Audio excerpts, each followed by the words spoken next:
السلام عليكم ورحمة الله وبركاته.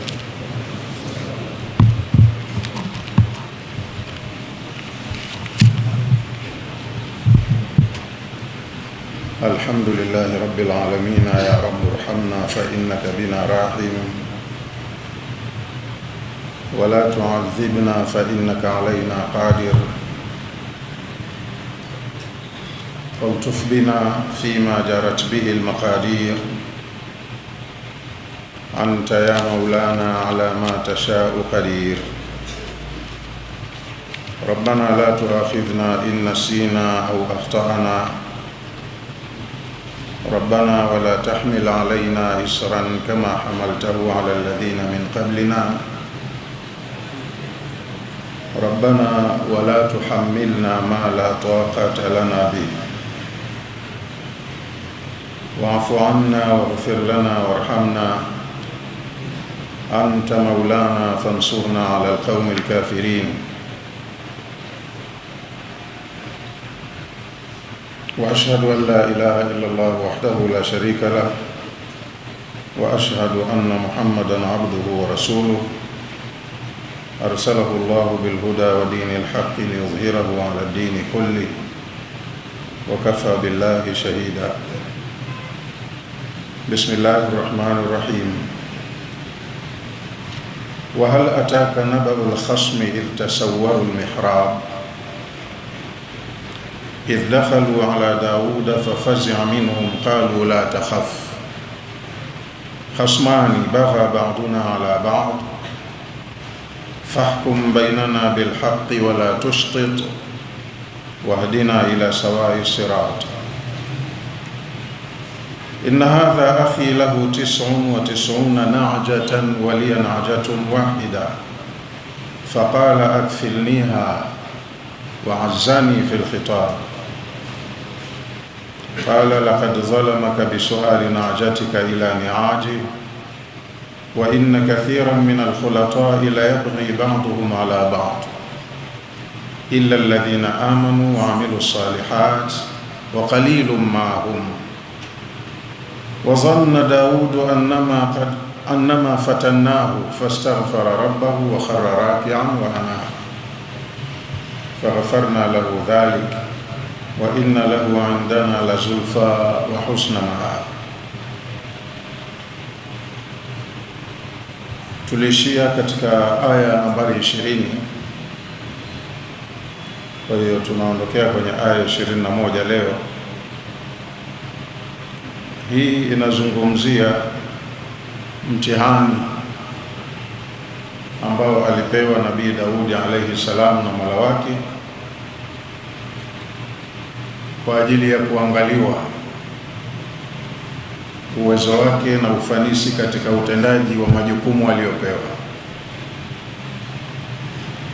Allah huwa anawapa hata watu watukufu mitihani, na kila mtahiniwa hupewa mtihani wa level yake. Yubtala nasu ala qadri dinihim, Mtume amesema watu wote ni watahiniwa, lakini hujaribiwa watu kwa mujibu wa dini yao, yani kiwango chake cha imani na taa au nafasi aliyo ndio inayodetermine mtihani wa kiasi gani apewe. Kwa hiyo na mitume nao huwa wanapewa mitihani. Wa hal ataka naba'ul khasmi, Allah anamuuliza mtume wake Muhammad sallallahu alayhi wasallam, umeshaipata habari ya ugomvi? Idh tasawwaru almihrab, wagomvi walipopindukia ukuta wakaingia kwenye mihrab. Idh dakhalu ala Dauda fafazi'a minhum, mihrabu iko kwenye kasri ya Daudi, ni sehemu tukufu inayoheshimiwa kuliko sehemu zote za nyumba yake, kwa sababu hapo ni mahala anapofanya ibada. Sisi huwa tunajenga majengo, mtu akakata mwenyewe anavyotaka, hapa dining room, living room, sitting room, master bedroom, kitchen, wapi. lakini tunasahau kuweka musalla, kwa sababu si watu wa kusali nyumbani. Hiyo msikitini ukipata nafasi, ikikutoka ndio imetoka, lakini watu wanaojua kutengeneza makazi mazuri ya akhira, sehemu ya ibada nyumbani muhimu. Kwa hiyo Daudi kwenye jumba lake kulikuwa kuna sehemu hiyo yenye kipaumbele cha kwanza. Mwenyewe hapo akimaliza shughuli zake za kuhudumia umma, hapo anakuwa na muamala baina yake na Mola wake, ndio inaitwa mihrab.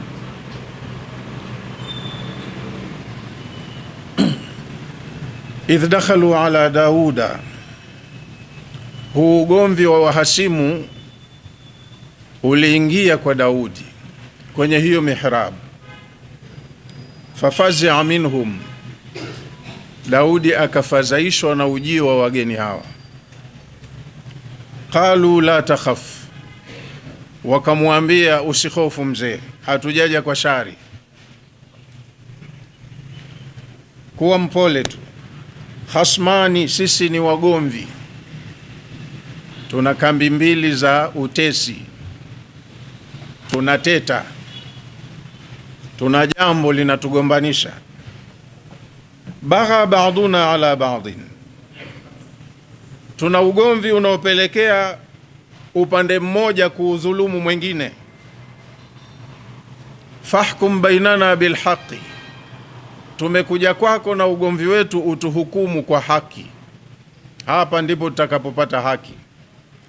Wala tushtit, wala usipendelee, wala usimili upande mmoja, tuhukumu kwa haki kwa mujibu wa sheria. Ukishatuhukumu baada ya maamuzi, wahdina ila sawai sirat, utupe nasaha kidogo za kutuelekeza kwenye njia ya sawasawa, njia iliyonyooka, bado tubaki kwenye insafu. Wakaeleza kesi yao. Mmoja katangulia kusema, inna hadha akhi lahu 99 na'jatan, huyu mimi ni ndugu yangu, ana kondoo 99, ana kundi kubwa tu la kondoo. Walia na'jatun wahida, mimi mwenziwe nina kondoo wangu mmoja tu. Faqala akfilniha, anang'ang'ania, anasema nimpe yeye, tuchanganye pamoja. Akfilniha, nipe kondoo wako mmoja nimuingize kwenye kundi langu, watakuwa wetu pamoja. Mimi nakataa, sitaki ushirika wa aina hiyo. Lakini waazani fil khitab, huyu bwana ana hoja za nguvu, ananishinda kwa hoja. Kila nikimkatalia sitaki, yeye anang'ang'ania tu, tuchanganye. Kwa hiyo hilo ndo limetuleta hapa, utuamue. Ukishakutuamua utupe nasaha, utuelekeze kwenye njia ya sawa. Daudi alayhi salam qala, akasema, laqad zalamaka bisuali na'jatika ila ni'aji, kwa hakika anakudhulumu kutaka kondoo wako mmoja au waunganishe na kundi lake la kondoo 99. Anakudhulumu, na kama ni kwa madai ya kwamba watakuwa wenu pamoja, ushirika huu hauko sawa, kwa sababu wa inna kathiran min alkhulatai, wengi wenye kushirikiana kwenye mambo wakachanganya vya kwao, hatimaye nakuwa la yabghi ba'dhum ala ba'd, hudhulumiana. Mwenye nguvu wapo atamdhulumu asiye na nguvu. Sasa huyu ana mali nyingi, kondoo 99, 100 kasoro mmoja. Wewe una wako mmoja, ndo ataongeza idadi ya 100 kwenye hilo kundi, halafu mtauita huu ushirika hisa 99 kwa moja. Ushirika kama huu unakuwa hauna mwelekeo mzuri, mtaishia kwenye magomvi na kudhulumiana. Inna kathiran min alkhulata'i, washirika wengi wenye kuchanganya vyao wakasema tuchanganye, tutakuwa shirika. La yabghi ba'dhum ala ba'd, mwishowe hudhulumiana wenyewe kwa wenyewe. Illa alladhina amanu wa amilu salihati, Allahumma, ila hilo halipatikani kwa watu walioamini na wakawa wamenyooka katika kutenda mema. Wa qalilum mahum, na watu wa aina hiyo wako wachache mno. Ndio hukumu ya Daudi hiyo aliyotoa. Baada ya kumaliza Daudi maneno yake tu, wale wageni wakatoweka, wameingia kwake kwa njia sio ya kawaida. Usiku anapiga ibada zake kwenye mihrab, ni sehemu sio ya kwamba akifika mgeni anaingia. Wamepindukia ukuta, wakachupa, wakaingia ndani. Na ndio maana Allah anasema fafazi minhum, akafadhaika, akasema nimevamiwa. Qalu la takhaf, wakamwambia usiogope, amani tu mzee, hatujaja kwa shari, tumekuja na kesi, tuna ugomvi. Sasa ugomvi huo usiku, usingesubiri kesho? Lakini kasikiliza ugomvi, akaona kumbe kesi yenyewe nyepesi, akaiamua na akawapa nasaha. Hizo ni nasaha. Wa inna kathiran min alkhulata'i la yabghi ba'dhum ala ba'd, washirika wengi huishia kudhulumiana wenyewe kwa wenyewe. Illa alladhina amanu wa amilu salihati, isipokuwa hawadhulumiani wale wenye imani ya dhati na wanaoitendea amali njema. Wa qalilum mahum, na waumini wa aina hii wako wachache sana. Wa dhanna Daudu annama fatannahu, Daudi akahakikisha ule ulikuwa ni mtihani, tumemtahini. Fastaghfara rabbahu, akaomba msamaha kwa Mola wake. Wa kharra raki'an wa anab, akasali, akarukuu na kusujudi kumuomba Mola wake msamaha.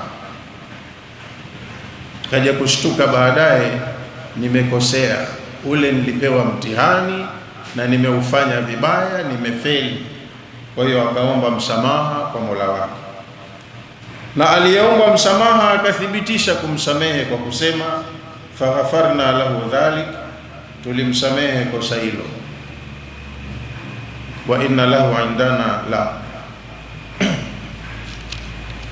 wa inna lahu indana la zulfa wa husna maab, na Daudi mbele yetu ana nafasi nzuri tu na ana marejeo mema.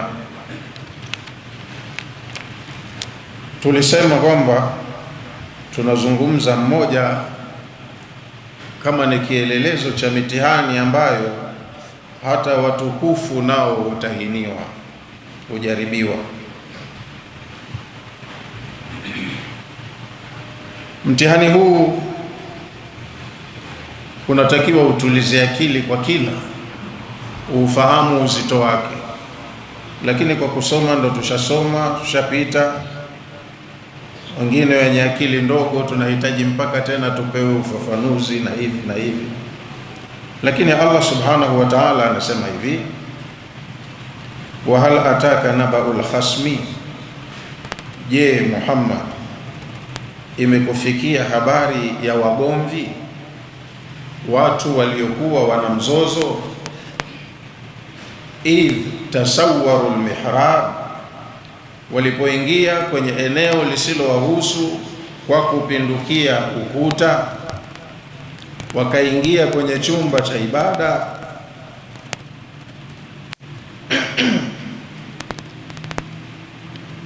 Tafsiri yake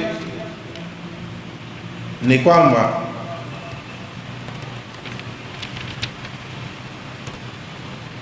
وهل أتاك نبأ الخصم إذ تصوروا المحراب، هذا الاستفهام، hili ni swala, lakini swala lenyewe litajib wa tashwiqi lisamia.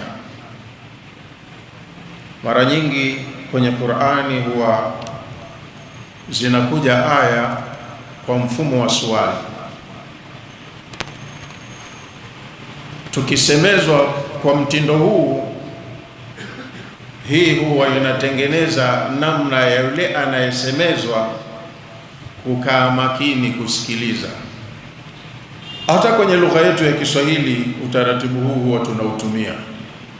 Inawezekana kwa washabiki wa mpira wameingia kwenye pitch pamoja, wameangalia gemu mwanzo mpaka mwisho, lakini wakitoka huko nje wanavyosimuliana, bwana wewe umeiona ile aliyoifanya fulani pale uwanjani?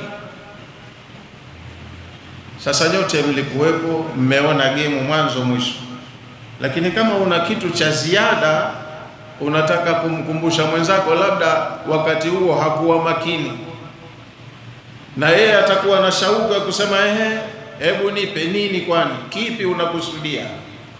Inampa mtu shauku ya kusikiliza habari inayofuata baada ya suala. Kwa hiyo listifham ni suala litajibi wa tashwiqi lisami, ni suala linalompa shauku, kwanza linashangaza, alafu linampa mtu shauku ya kutaka kusikiliza.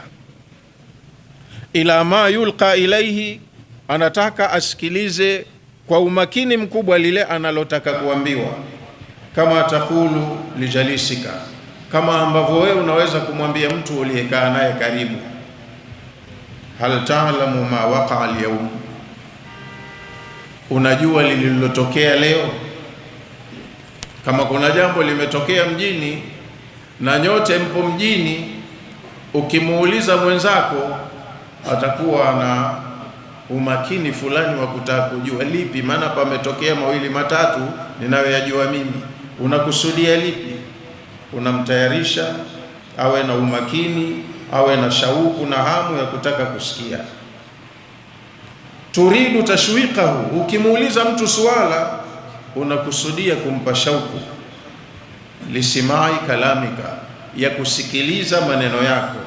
Wal maana, na maana, hal ataka ya Muhammadun, hivi tuseme imekufikia ewe Muhammad, khabarul jamaati almutanazi'in, habari ya kundi la watu waliokuwa na mzozo, wanazozana.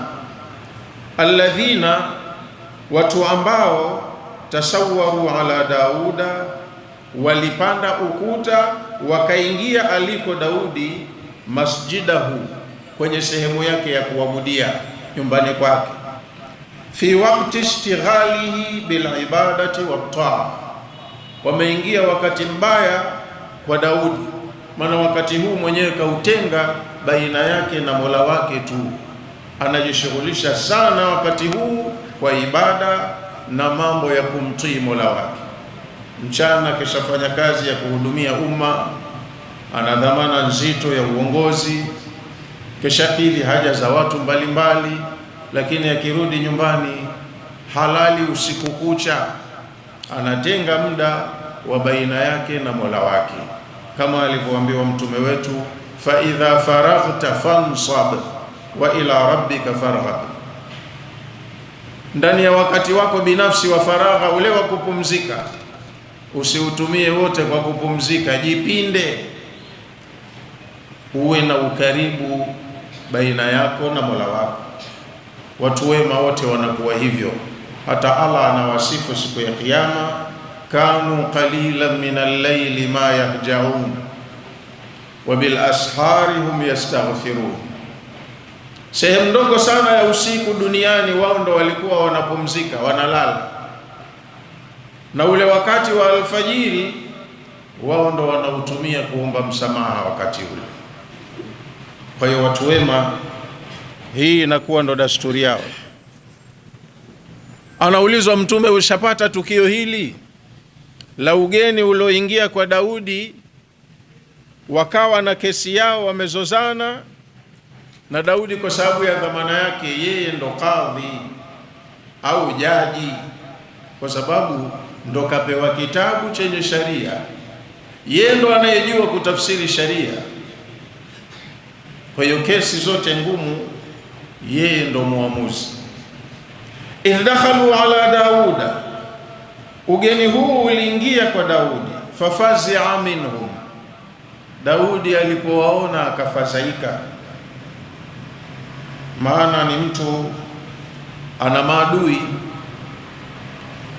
na kwa mtindo huu, hii sio sura ya kawaida ya kuja watu wema wa kheri wakati wa usiku, halafu hawakupiga hodi mlangoni, wamepindukia ukuta wakachupa kwa ndani. Lazima afadhaike. Hina dakhalu alayhi, ugeni huu uliingia kwa Daudi, min a'la suri, kwa kupindukia juu ya ukuta, wameparamia ukuta juu, wakaingia ndani. Fakhafa wartaada minhu, akapatwa na oga, akashtushwa na ujio huu. Wasema labda watu wanataka kufanya mapinduzi, wametega wakati huu, niko faragha hapa, majeshi wako mbali, wafanye hujuma. Na mwenyewe alikuwa ni mpiganaji, kwa hiyo akakaa mkao wa tahadhari kwa ile fazaa yake. Qala almufassirun, wanawachuoni wa tafsiri wanasema, wa innama fazaa Daudu minhum liannahum dakhalu alayhi bighairi idhni, kafadhaishwa na wageni hawa kwa sababu wameingia mpaka aliko bila ya ruhusa. Kama wangefanya appointment, tuna shida na mzee, wakaambiwa njoni muda fulani, wakati yeye keshapewa taarifa na katoa time, watu wamekuja tu from nowhere, wanachupa ukuta, wanaingia ndani, lazima afadhaike. Wadakhalu min ghairi albabi, alafu hawakupita mlangoni, mageti yapo na walinzi milangoni wamo, hawana habari kilichotokea huko kwa mzee ndani. Wameingia bila ya idhini na wamepita si kwa mlango au njia ya kawaida. Fi waqtin kana qad khassasahu lilibada, tena wamemvamia kwenye wakati ambao mwenyewe alikuwa ameutenga huu ni kwa ajili ya ibada, usiku. Qalu, walipoingia wakamwambia, la takhaf, usiogope mzee, hapa ni amani tu, hakuna tatizo. Kilichotuleta kwako khasmani, kuna timu mbili hapa za watu ambao wana mzozo. Bagha ba'duna ala ba'din, tunagombana wenyewe kwa wenyewe, kuna kitu kinatugombanisha, hatuko sawa. La takhaf minna, usituogope. Fanahnu, sisi, faujanun mukhtasimani, ni timu mbili, kila mmoja nyuma yake kuna washabiki wake. Taadda ba'duna ala ba'din, sisi tuna mzozo wenyewe kwa wenyewe, tumekuja kupata ufumbuzi. Fahkum bainana bilhaqi, basi tuhukumu baina yetu kwa haki. Wala tushtit, wala usipendelee, wala usidhulumu, fanya haki baina yetu. Maamuzi utakayotoa wewe kadhi, tutaondoka nayo, tutaenda kuyafanyia kazi. Fahkum bainana bil adli wala tajurra wala tadhlim, tuhukumu baina yetu kwa uadilifu, wala usitudhulumu, usidhulumu upande wote. Fil hukmi, katika kutoa maamuzi. Wewe ndio uloletewa sharia, hili ni jambo linahitaji ufumbuzi wa kisheria, tupe maamuzi yako. Ukishatupa maamuzi, wahdina ila sawai sirati, utuelekeze kwenye njia ya sawa, tupe nasaha kidogo, tuache hii mivutano, mizozo, utuelekeze kwenye njia ya sawa. Yani wa arshidna ila wasati tariqi, utuelekeze kwenye njia ya sawa sawa, yani ila tariqi alhaqi alwadih, tuelekeze kwenye njia ya haki iliyokuwa sahihi. Halafu ndo wakatoa kesi yao, inna hadha akhi, mmoja akasema huyu ni ndugu yangu. Inna hadha akhi, huyu ni ndugu yangu. Lahu 99 najatan, anamiliki kondoo 99. Walia na'jatun wahidatun, mimi ninamiliki kondoo mmoja tu. Hadhihi bidayatu qissati al-khasmain, hapa ndo mwanzo wa hicho kisa cha hawa wagomvi wawili. Wameingia, wamemuona, walimwendea, kafadhaika, wakamtoa hofu. Hapa ndo anaanza kilichowapeleka kusimlia. Inna hadha akhi, qala ahaduhuma, mmoja kati ya wawili kasema, inna sahibi hadha, huyu mwenzangu, yamliku 99 na'jatan, anamiliki kondoo 99. Wa hiya untha ad-dha'ni, na'ja ni untha ad-dha'ni, ni kondoo majike, yani wanazaa, anazalisha sana mifugo. Huyu mwenzangu yuko vizuri, anamiliki kondoo majike 99. Wa amliku ana na'jatun wahidatun, mimi ninamiliki kondoo jike mmoja tu. Ndio kilichotuleta hapa. Qala almufassiruna, wanasema wanawachuoni wa tafsiri, wa qad yukna biha anil mar'ati fayakunu algharadu anna indahu 99 imra'atan wa indi imra'atun wahida. Wanasema hii inakuwa ni kinaya, lugha waliotumia. Wametaja kondoo lakini wanamaanisha si kondoo. Algharadu, makusudio, anna indahu, huyo anayeshitakiwa, anayelalamikiwa, yeye anao 99 imra'atan, ana wake 99. Wa indi, na mimi ndugu yake, imra'atun wahidatun, nina mke mmoja tu. Faqala akfilniha, ananiambia tuchanganye, yani malikniha, huyu mmoja nimilikishe mimi, waj'alha tahta kifalati, awe chini ya uchunga wangu. Angalizo, kwenye visa vingi vinavyosimuliwa vya Daudi na Suleiman, huwa munaingizwa ahadithul israiliyat. Umesikia? Kuna hadithi za Kiisraeli ambazo sio sahihi, ni za uongo, za upotoshaji. Kwa hiyo njia salama ni kuchukua kama ambavyo maandiko yako. Huyu mwenzangu ana kondoo 99 majike, na mimi nina kondoo mmoja jike. Ananing'ang'ania kondoo wangu mmoja nimpe yeye kwenye kundi lake, na kataa, lakini azzani fil khitabi, ananishinda kwa hoja. Yani ghalabani fil khusuma, kwenye mzozo wetu au mvutano wetu, huyu jamaa ananishinda kwa hoja, mng'ang'anizi kwenye shauri lake. Washaddada alayya fil qawli wa aghlaza, na anapoongea nami anaongea kwa hamasa na maneno makali, kiasi kwamba mimi nimeona ananitishia maisha.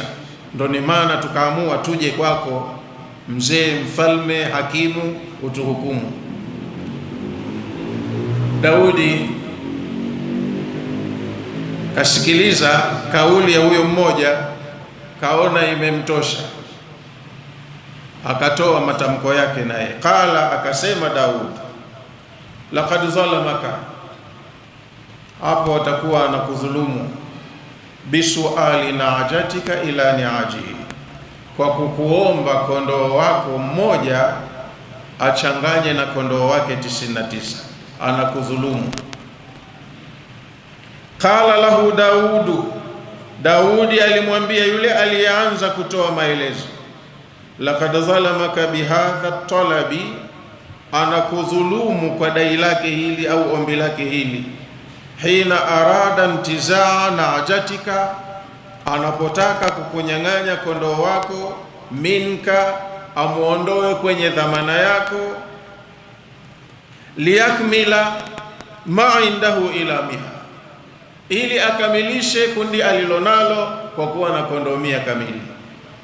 Hii si ishara nzuri, pana vinyemelezi vya kudhulumiana. Alafu akasema, wa inna kathiran min alkhulatai, na hakika ya washirika wengi wenye kuchanganya changanya mali, la yabghi ba'dhum ala ba'd, huishia kudhulumiana mwisho wake wenyewe kwa wenyewe. Mwenye nguvu aliye mjanja atamdhulumu mwenzake. Ndo maamuzi ya Daudi. Wa inna kathiran min ashurakai, hakika ya washirika wengi, la yataadda ba'dhum ala ba'd, huwa wanadhulumiana baadaye wenyewe kwa wenyewe. Illa alladhina amanu wa amilu salihati, isipokuwa jambo la kudhulumiana hawanalo waumini wa kweli wenye kufanya mema. Hawa siku zote wanakuwa wamenyooka, wanafuata utaratibu, hawadhulumiani waumini wenye kutenda mema. Wa qalilum mahum, lakini watu wa kiwango hiki duniani mara zote wanakuwa ni wachache. Watu wema huwa ni wachache. Wanaosema na kujisifia imani ni wengi, lakini walionyooka, walio kwenye viwango wanakuwa ni wachache sana. Illa almu'minina alladhina ya'maluna salihati, isipokuwa hawadhulumiani waumini ambao wanatenda mema. Fa innahum la yabghuna, hawa huwa hawadhulumiani. Wa hum qalilun, watu wa aina hiyo duniani wanakuwa kidogo, au kwenye miji wamo lakini wanakuwa kidogo sana. Baada ya statement ya Daud, ule ugeni ukatoweka, na ndipo alipotanabahi baada ya kutoweka ugeni. Ugeni ukatoweka, ndo wameona kesi ishahukumiwa, nasaha zishatolewa, washaelekezwa kwenye njia ya sawa, hao wakaondoka kwa njia za ajabu ajabu. Ghafla hawaoni tu, hakuwaona tena kubirukia ukuta wakatoka kwa nje, kaona hawapo tu. Wadhanna Daudu annama fatannahu, hapa ndipo alipoamka Daudi akasema, huu ni mtihani wa Mola wangu amenitahini kwenye masala ya uadilifu, kwenye kutoa hukumu, na hapa nimeyakoroga, nimeharibu. Kahakikisha mwenyewe annama fatannahu, kwamba kwa hakika ule ulikuwa ni mtihani, tumemtahini, na kaona kuwa kakosea kwa alichokifanya. A'lama wa aiqana, alijua Daudi na akawa ana yaqini, annama ikhtabarnahu, kwamba tumempa mtihani, bihadhihi alhaditha, kwa tukio hili lililomtokea. Wa tilka alhukuma, yeye ndo mkuu wa mamlaka, mkuu wa dola, alafu ndo jaji mkuu au kadhi mkuu, ana dhamana nzito, kafanya kosa kwenye kuendesha kesi. Fastaghfara rabbahu, alipojua kosa lake akamuomba msamaha Mola wake.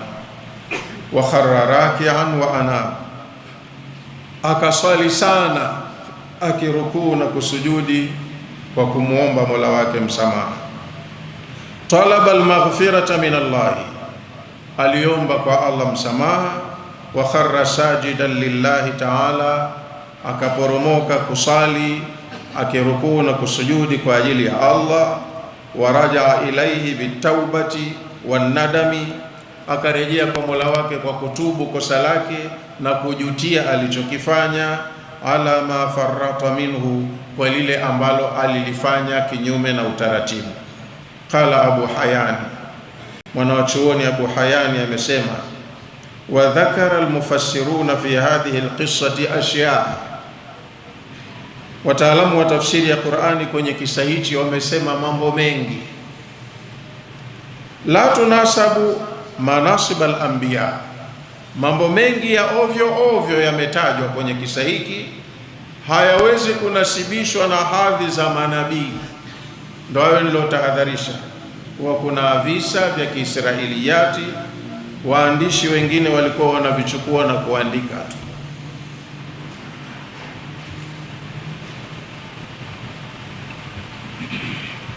Anasema mwandishi wa tafsiri hii, kuna visa vingi, kuna maelezo mengi ya watu wa tafsiri ambayo ukiyazingatia hayanasibiani na hadhi za mitume ambao ni maasumini. Lakini kwa sisi kwenye tafsiri yetu, darabna an dhikriha safhan, hatukuona haja ya kutaja chochote katika visa hivyo. Walladhi yadullu alayhi dhahiru al-aya, kitu kinachoashiriwa na dhahiri ya aya, min anna al-mutasawwirina al-mihraba, aya imezungumza wazi wazi waliobirukia ukuta, kanu min al-insi, walikuwa ni binadamu. Hata kama ni malaika, wamekwenda kwa umbo la kibinadamu kwa Daudi, wameongea lugha anayoongea Daudi. Dakhalu alayhi, wameingia kwa Daudi, min ghairi almadkhali, pasi na ile njia ya kawaida ya kuingia. Hawakupita kwenye geti, hawakugonga mlango, hawakupeleka appointment, wameingia tu ghafla, wakati siwo. Wa fi ghairi waqtin julusihi lilhukmi, wamekuja na kesi yao sio wakati ambao Daudi hukaa kwenye mahakama kwa muda maalumu ambao huwa anasikiliza kesi. Ndio kilicho wazi kwenye aya.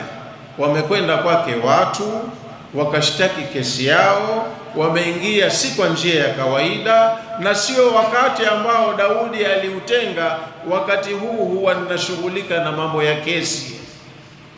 Wameenda wakati wa faragha yake mwenyewe, wakenda wakamsumbua.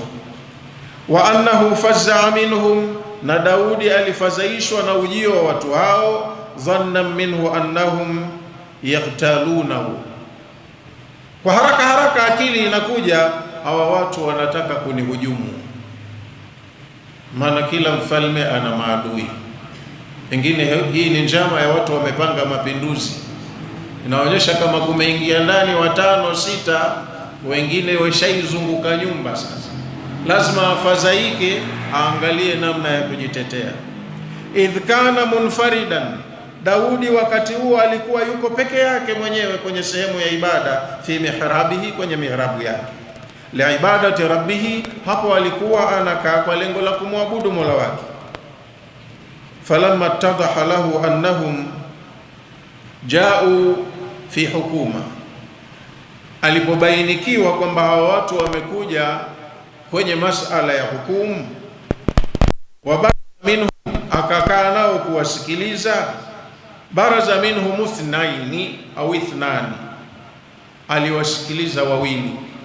Inaonyesha walioingia ndani sio wawili. Ndio maana wakasema nabaul khasmi idh tasawwaru almihrab. Kama wangelikuwa wawili mote, ingeliandikwa idh tasawwara almihrab. Kwa hiyo kila mtu ana washabiki wake nyuma, lakini walioripoti kesi yao ni wawili, mlalamikaji na mlalamikiwa, wawili. Hawa kawasikiliza, litahakumi, kwa ajili ya kutaka kutoa maamuzi.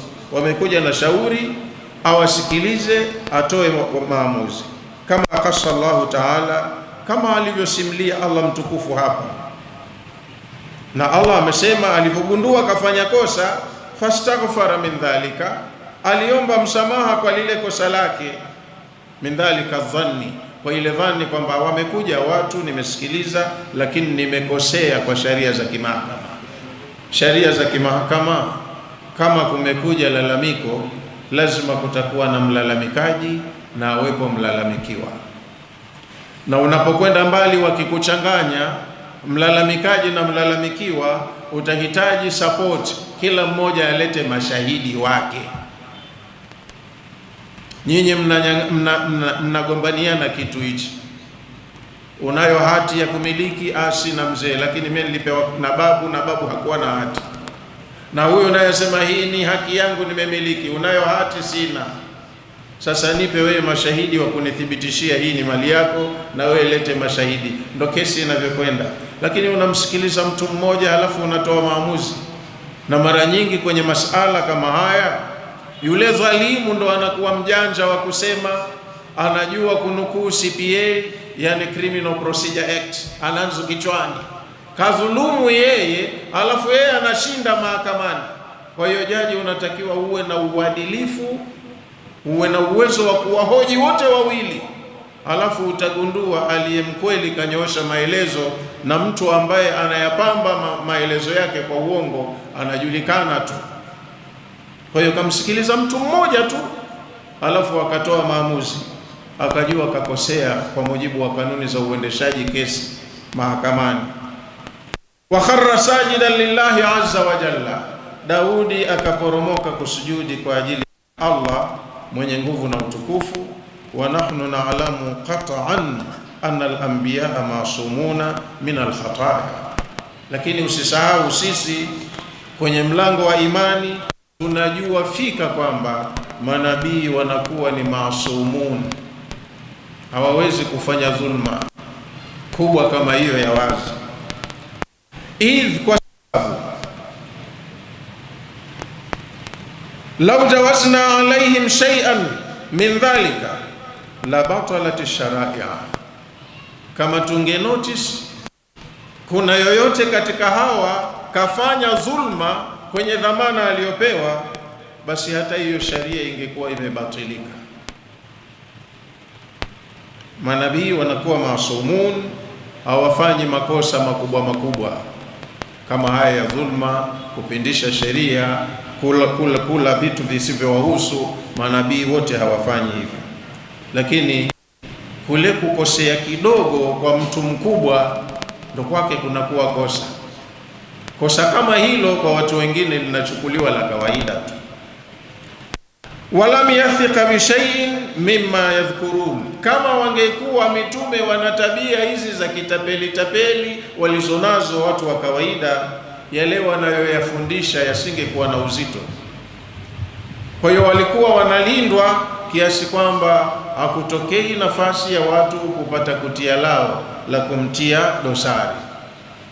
Hawajakosea, na unakuta katika shutuma wanazopewa na watu wao, mtu anaitwa mchawi, anaitwa kuhani, anaitwa mwenda wazimu, majina mabaya, lakini hakuna kinachoweza kuthibitisha hizo sifa mbaya wanazopewa, kwa sababu Allah alikuwa kwanza huchagua hakuweka utume, alafu anaowachagua anawalinda.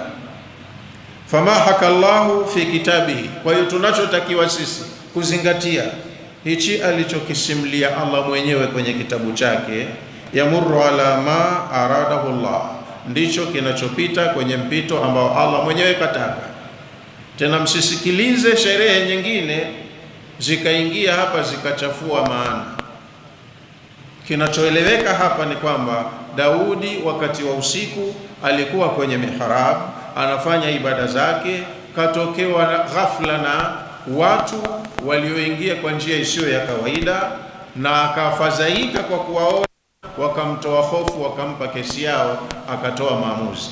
Hicho ndo kilichozungumzwa, na hapa tunasema huu ni mtihani kwake, kama ambavyo aya zinathibitisha, wa dhanna Daudu annama fatannahu.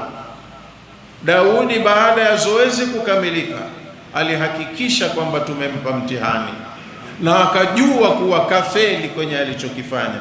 Kujua kwake kuwa kafeli ndiko kulikomsukuma akaswali sana na kuomba msamaha. Wama haka alqasas, na yaliyosimliwa kwenye visa simulizi za watu, mimma fihi ghaddun min mansib an-nubuwa, katika mambo ambayo yana ukakasi kwenye hadhi za utume, tarahnahu, tunatakiwa tuyatupe tu. Kuna mambo ya aibu, matusi wanawasingizia mitume, lakini hayo yalikuwa yanajiri wakati huo wa mwanzo, maana Makureishi ni maadui wa Mtume Muhammad, na wao wanapotaka kutafuta vipi watamshinda, walikuwa wepesi kwenda kwa watu wa kitabu. Umeshuka aya imewachanganya wao, Makureishi wanaenda kuiulizia kwa watu wa kitabu Mayahudi, Wayahudi wakawa wanawapa tu vitu wanavyotaka. Hiyo ilikuwa hivi 1 2 3, kiasi wawachanganye watu wakili. Kwa hiyo zipo hadithi zinaitwa ahadithul israiliyat, ni hadithi walizouliza Makureishi kwa Mayahudi, walichojibiwa waandishi wakaandika, zikakutikana kwenye vitabu mbalimbali vya tarikhi na sira, lakini vinakuwa sio sahihi. Thumma qala ta'ala, alafu Allah akasema faghafarna lahu dhalik. Baada ya kuomba sana msamaha, wanasema wanawachuoni wengine, siku 40 mfululizo Daudi anakesha usiku kuomba msamaha. Kama alikuwa ana tabia ya kutumia nusu ya usiku, baada ya tukio hili usiku mzima yeye yupo analia na Allah kumuomba msamaha. Allah anasema faghafarna lahu dhalik, tukamsamehe kosa hilo. Fasamihnahu, tukamsamehe. Wa ghafarna an dhalika, tukaachana na hilo kosa lilolifanya. Adhannu sayyi, ilikuwa ni dhana mbaya, uelewa mbaya. Kitendo alichokifanya katika kuamua ilikuwa katengeneza suu tafahum, dhana mbaya, na kwa sababu ya wadhifa wake watu wanamfuata yeye, itachukuliwa ile ni kama sunna.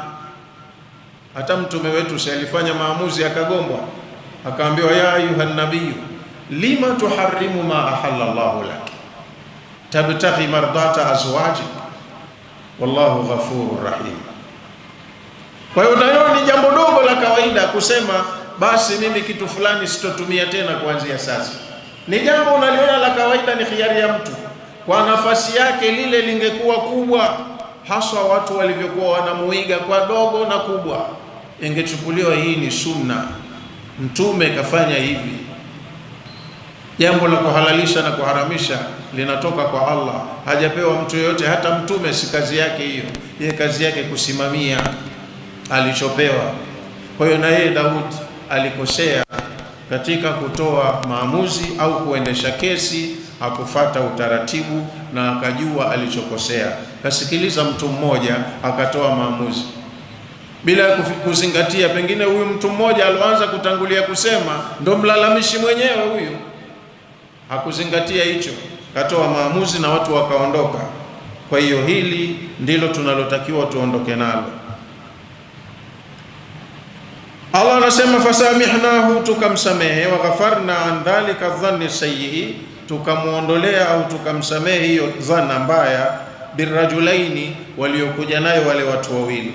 Qala Ibn Kathir, amesema Ibn Kathir ghafarna lahu. Ibn Kathir katafsiri hayo maneno faghafarna lahu dhalik, anasema maana yake Allah anasema ghafarna lahu ma kana minhu mimma yuqalu fihi, tumemsamehe Daudi kwa yale ambayo amesemwa kwayo, aliyokuwa nayo ambayo watu wamemzungumzia. Hasanatil abrari sayiatul muqarrabin, watu wanasema hasanatul abrari, yale mambo mema yanayofanywa na watu wa kawaida, waumini wema, yale mema yao yanakuwa sayiatul muqarrabin, kwa watu wenye dhamana walio karibu na Allah kwa dhamana zao, yanakuwa ni makosa. Ni kama huo mfano tuloutoa, mmoja huu na mmoja wa mtume wetu kusema, basi wake zangu, kama nimekuja ninanuka maghafira, kile kinywaji ninachokunywa kwa mke mwenzenu sitokitumia tena. Sasa watu watachukua kile kinywaji haramu, wengine watasema makruhu, wengine watasema wakati ni kinywaji halali kimechanganywa kwa asali, basi tu kwa kutaka ridhaa ya huyu, basi mimi nitafanya hivi. Unapangua sharia nzima kwa sababu ya utashi mdogo tu. Sasa kwa mtu wa kawaida kama mimi naweza kusema mimi kuanzia sasa hivi sitaki kula chakula fulani, naona kinanisumbua, haidhurishi kitu.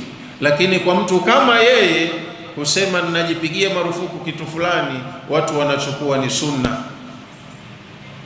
wakati itakuwa ni tofauti na alivyojenga. Wa inna lahu indana la zulfa, yani wa inna lahu, na hakika anayo Daudi,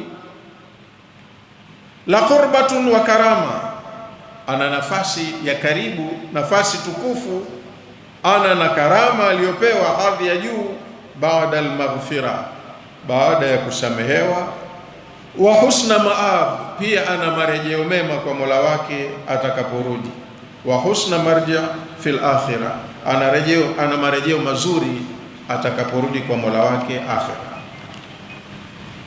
Kwa leo tutasoma mpaka hapa, kwa sababu nina masuala mawili yatachukua pia muda kuyajibu.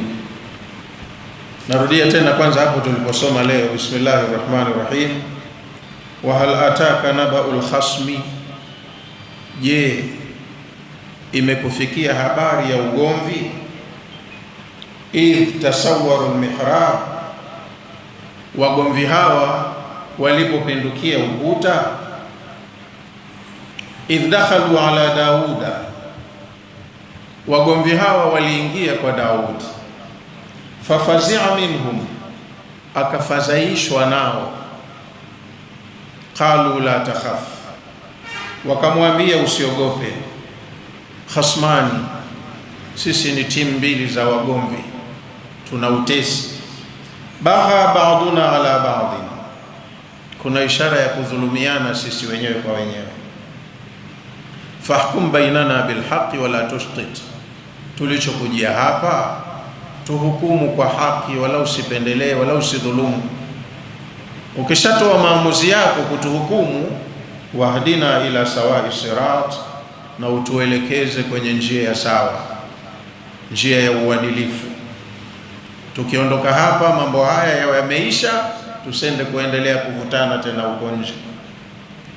Halafu ndo wakatoa kesi yao, inna hadha akhi, huyu ndugu yangu, lahu 99 najatan, ana kondoo 99 majike, walia najatun wahida, mimi nina kondoo wangu mmoja tu jike.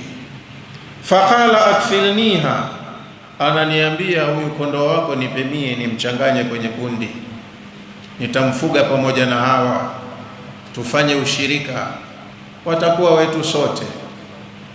Yani mmeingia kwenye soko la hisa, wewe unanunua hisa 100%, mwenzako ana hisa 99%, wewe hapo una ushirika gani? Kwa mfano, kwa hiyo ana kondoo 99, mimi na mmoja, lakini mwenye wengi ananiomba wangu mmoja nimpe yeye achanganye, tuwe washirika. Na kataa, ananizidi kwa hoja, azani fil khitab, ana maneno huyu jamaa, humshindi. Alafu pia na ana misimamo ya kutumia nguvu, sio maneno tu peke yake. Daudi baada ya kusikiliza shauri lililoelezwa na mtu mmoja, na yeye akasema, qala laqad zalamaka, akasema kwa hakika anakudhulumu, bisuali naajatika ila niaji, kwa kumtaka kondoo wako mmoja achanganye kwenye kondoo wake wengi. Wa inna kathiran min alkhulatai, na hakika ya washirika wengi wenye kuchanganya vyao, la yabghi ba'duhum ala ba'd, huwa wanadhulumiana mwishowe. Illa alladhina amanu wa amilu salihati, isipokuwa makosa kama haya hayapatikani kwa wale waumini wa dhati wenye kutenda mema. Wa qalilum mahum, lakini pia hao waumini wenye kutenda mema mara nyingi wanakuwa wachache mijini mwetu humu, watu wema wachache. Na Allah husema, wa qalilum min ibadi ash-shakur, qalilan ma tashkurun, qalilan ma tadhakkarun. walionyooka wanakuwa wachache sana. Wengine ni mtihani tu mtupu, misigano kila pale. Wanadai waumini lakini hawako perfect. Wadhanna Daudu annama fatannahu, Daudi akahakikisha kumbe ule ulikuwa ni mtihani, tumemtahini. Fastaghfara rabbahu, akamuomba msamaha Mola wake. Wa kharra raki'an wa anab, akaporomoka kusali akajielekeza kwa Mola wake. Faghafarna lahu dhalik, tukamsamehe kosa hilo. Wa inna lahu indana la zulfa wa husna mahab, na Daudi ana nafasi kwetu na marejeo mazuri. Wallahu a'lam. Wassalamu alaykum wa rahmatullahi wa barakatuh.